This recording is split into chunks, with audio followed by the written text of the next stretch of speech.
আসসালামু আলাইকুম, welcome to গ্রাফলি।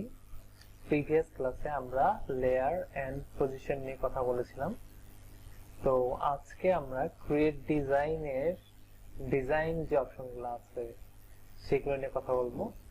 যেমন ক্যানভাতে যদি বলতে যাই, এখানে সাইজ নিয়ে হচ্ছে কোনো প্রবলেমই নাই। আমরা ক্রিয়েট ডিজাইনে যখন ক্রিয়েট করি, ডিজাইন ক্রিয়েট অপশনে ক্লিক করি, তখন এখানে সার্চ বারে আমরা যেটাই লিখবো, যেমন আমাদের যদি ফ্লাইয়ার দরকার হয়, ফ্লাইয়ার লিখলাম।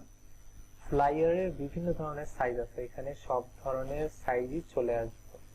সেটা নিয়ে আমাদেরকে কোনো মাথা ব্যথা করতে হবে না, এখানে কোনো প্রবলেম নেই।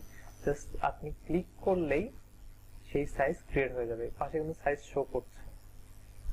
তো আমরা যদি ফেসবুক পোস্ট লিখি, ফেসবুক লিখলাম, ফেসবুক রিলেটেড অ্যাড পোস্ট হয়, অ্যাড হয়, ফেসবুক কাভার হয়, ইভেন্ট কাভার হয়। এখানে সাইজটা আপনারা দেখতে পাচ্ছেন। এখানে ফেসবুক ল্যান্ডস্কেপ হয়, এখানে ফেসবুক পোস্ট আরেকটা ল্যান্ডস্কেপ পোস্টের সাইজ দেওয়া আছে, এখানে স্কোয়ার হয়, এখানে সব দেয়া আছে। জাস্ট আপনি সার্চ করবেন, আপনার যেটা দরকার ক্লিক করলেই সেটা সাইজ অনুযায়ী চলে আসবে। এখন যদি ইনস্টাগ্রাম দেখি, ইনস্টাগ্রামের সবকিছু দেয়া আছে।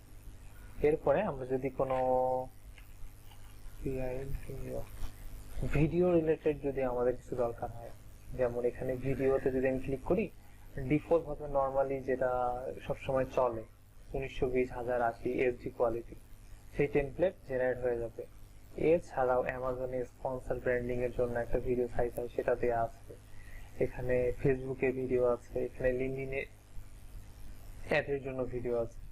তো এখানে সাইজ নিয়ে টেন্স হওয়ার কোনো কারণ নাই, এখানে সব সাইজ দেয়া থাকে। আপনি জাস্ট সার্চ করবেন, ক্লিক করবেন, টেমপ্লেট জেনারেট হয়ে যাবে। তো ক্যানভার এটা অনেক বড় একটা বেনিফিট। তো নেক্সট ভিডিওতে আমরা নেক্সট কোনো টপিক নিয়ে কথা বলবো। সে পর্যন্ত ভালো থাকবেন। আসসালামু আলাইকুম।